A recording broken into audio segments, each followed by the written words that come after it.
குளிச்சா குற்றாலம், கும்பிட்டா பரமசிவம், குடிச்சா நீர்மோரு, புடிச்சா நீதாண்டி.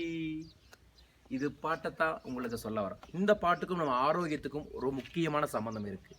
என்ன சம்பந்தம் அப்படிங்கிறது தான் இந்த வீடியோ மூலமா பார்க்குறோம். இந்த மாதிரி நிறைய வீடியோ பார்க்கணும் அப்படின்னா சப்ஸ்கிரைப் பண்ணுங்க. தொடர்ந்து டாக்டர் ஸ்டார் ஆனந்த் ராமகியன்னா உங்களை நோக்கி வரேன். குளிச்சா குற்றாலம். ஆமாம், குளித்தல் அப்படிங்கிறதே குளிர்வித்தல் தான்.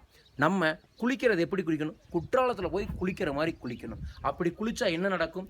உடம்புல இருக்கக்கூடிய வெப்பம் போகும். உடம்புல இருக்கக்கூடிய வெப்பம் போச்சு அப்படின்னாவே உடம்பு சம நிலையில் இருக்கும். அந்த சம நிலையில் இருக்கக்கூடிய உடம்பு இருந்தால் தான் மனசு சமநிலை இருக்கும். அப்படிங்கிறதான் இதில் இருக்கிற விஷயமே. ஸோ குளியலில் மினிமம் வாரத்துக்கு 2 நாள் ஒரு அரை மணி நேரம் 3/4 மணி நேரம் குளியுங்க. அந்த குளிக்கும் போது உங்கள் உடம்புல குளிர்வித்தல் நடக்கும். இப்போ எப்படி ஒரு அழகான குன்னூரில் ஒரு டிஸ்லிங்கில் இருக்கும், மலை தூரலில் இருக்கும். இந்த மலை தூரல் மாதிரி உங்கள் உடம்பு குளிரணும். அந்த உடம்பு குளிர்தல் அப்படிங்கிறது உங்கள் உடம்புல இருந்து வெப்பத்தை வெளியேற்றும். ஸோ குளியல் என்பது குற்றாலத்தில் குளிக்கிற மாதிரி வாரம் 2 முறையாவது குளியுங்க. அதே மாதிரி கும்பிட்டா பரமசிவம், அதாவது பரம் அப்படின்னா பரந்த பிரபஞ்சத்தை குறிக்கிறாங்க. அந்த பரந்த பிரபஞ்சத்தை சொல்றது தான் கும்பிட்டா பரமசிவம். ஸோ நீங்கள் என்ன பண்ணணும்? பரமசிவங்கிற இந்த இயற்கையை கும்பிடுங்க. இந்த இயற்கையை கும்பிடுறது அப்படிங்கிறது பஞ்சசக்தியை கும்பிட்ற மாதிரி. இந்த பஞ்சசக்தியால் ஆனது தான் நம்ம உடம்பு. இந்த பஞ்சசக்தியை கும்பிடும் பொழுது இயற்கையாகவே நீங்கள் வாழ்க்கையில் என்ன எதிர்பார்க்கிறீர்களோ அது உங்களை நோக்கி வரும். அப்புறம் 3வது வார்த்தை குடிச்சா நீர்மோர்.